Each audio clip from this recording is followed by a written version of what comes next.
Hello everybody and welcome back to another Deep Ogre review. Today we're going to be taking a look at the brand new Transformers Kingdom Blackarachnia. As mentioned in my previous Optimus Primal review, I did pick her up at Big Bad Toy Store. Sadly, she is no longer in stock. She is back up for pre-order along with Warpath. So the Paleo Trex and Cheetor are the only ones in stock, but if you do want to buy her and the rest of Kingdom Deluxe Wave 1, the whole entire pack is in stock there. So you can buy all of them in bulk and not have to worry about when you'll get her. So without further ado, let's take a look at her accessory and the collector's card she came with. So for her accessory, we have her grappling gun type thingy. It shot poison, like the cyber poison some episodes. It did the grapple thing some episodes. It was weird. I was watching Beast Wars yesterday, and her first appearance, these retracted into the gun and then spraying out. I don't know. Beast Wars is kind of a confusing franchise. But I was wondering if you could use the Earthrise Siege blast effects on her gun because it comes to a tip, and you can. Grabbing the long piece to Jetfire's blast effects, you can just plug them in, and it fits perfectly, tightly. I don't feel like it's going to fall off unless it was smacking my table. So, I mean, it's not really going to fall off. I mean, you could flick it off, but that's pretty much the only way you're going to get it to fall off by itself, and then that's not even falling off by itself. I'm destroying my fucking set. But it's done in a nice yellow with some of that bronze right there for the back of the gun. One complaint is that mine does have a bronze paint streak right here, but it's small, barely noticeable. I only noticed it when I was taking photos of it, which those photos are up on my Instagram. So you do have two pegs here, which is more for spider mode. And I was wondering how she was going to hold it, and she holds it just fine in her creepy crab hands. So, I mean, there's no real complaint to be had there. So, she holds it fine, it looks fine, whatever. It's Blackarachnia's weapon. And for the collector's card she came with, yet again, I got another Dinobot, as previously mentioned in my Optimus Primal review. So you peel it back, it's the same thing as the card that you would get with Optimus Primal. They say that there will be 3 cards for each character. I think that might be just each character, here. Like in the first wave, 3 cards for Dinobot, 3 cards for the Ark, 3 cards for Blackarachnia, so on and so forth.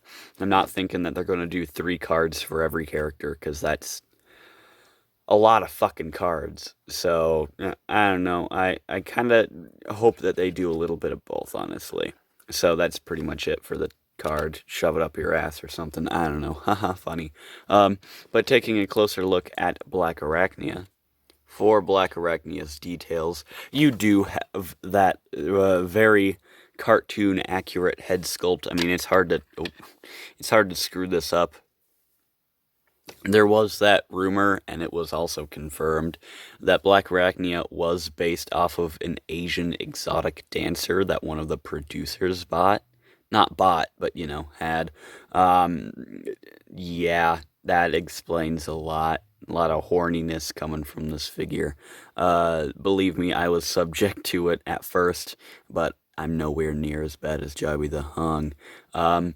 So for the head sculpt, you have that helmet with the mouth with the little rectangle coming out for the mouth, black eyes, little hourglass on the forehead. Mine's kind of missing the mark, if you can see that. But, I mean, it doesn't really matter. It's still there. One thing I did want to mention is in Tauntaun's review, when he got this figure early, he did mention that it did come with a mask, like the original Beast Wars toys did. I don't know what happened to that, but it's not here. It is not here. It's not included, and they didn't mention it even in the PulseCon live stream, they did not mention it. I don't know what happened to it. Probably got canned somewhere along the way. So, whatever. I didn't really. No, I wouldn't really use it anyway. It's pretty useless in my opinion. But going out, you have the black legs. I kind of wish they were bronze, kind of like the gun, but it's whatever. That would be more cartoon accurate, but they're going for more realistic alt modes, so yeah. You have that Predacon symbol right above her titties. You have those spider leg kind of pinstripes on her breasts, looking really nice, looking really sharp. You have her weird shoulder pads right up here coming down to her shoulders.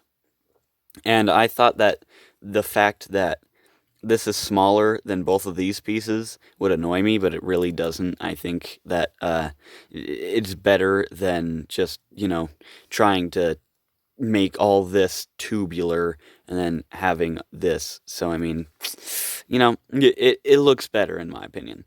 So you have the spider eyes on the crotch. One complaint is, I don't know if you can see that, but there is a black little dot on mine right there, and that's a little bit of paint mishap.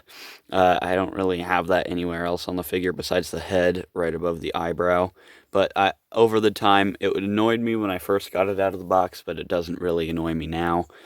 You have those weird creepy claw hands, black and yellow stripes coming across.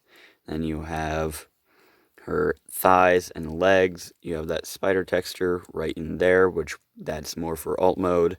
You have that weird yellowish orange on the inside of her thighs. Weird ball joint looking knee for some reason, and these are removable. I wouldn't recommend it because I almost lost one doing transformation.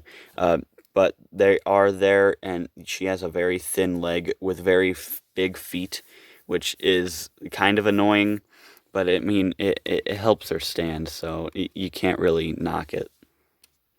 So for articulation, you have a hinge right down here and then a ball joint up at the head, so she can look up about that far, down about that far, and a lot of tilt, surprisingly. Obviously, she can't go full 360. You have hinge up here, can go all the way up and that far down. The rotation right here at the spider leg, and then rotation at the bottom of the spider legs. You have a ball joint. Oh, yeah, these like to pop off if you move them a little too far. But you do have ball joints at the spider legs, so you can move them freely. You can turn them around to recreate that machine gun effect that they did in the show. You have nothing at the titties. You do have some bouncy effects, though, I guess. I don't know. Fucking perverts. Arm can go up about 90 and can go back. That's more for transformation. There's nothing at the waist, sadly.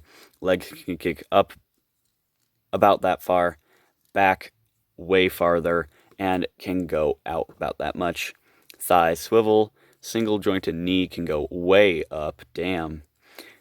And there is a hinge at the knee cap thingy. There is a way good pivot at the foot, and can go not down at all, but can go up. Here she is next to Transformers Netflix Bumblebee and Transformers Earthrise RC. Here she is next to some Optimus Primes, the Transformers Kingdom Core Class Optimus, and the Transformers Earthrise / Kingdom Leader Class Optimus. Here she is next to both Mandalorians, the Target exclusive Din Djarin Pack Mando in the Beskar armor, and the regular first Black Series Mando. And last but not least, here she is next to Transformers Kingdom Cheetor, my next review, and the last review, Transformers Kingdom Optimus Primal. Overall, for her robot mode, it is not bad. It's really good for a Blackarachnia. I've heard that people preferred this over the Masterpiece one, and from the looks of it, I don't blame them. Anyway, let's get into transformation.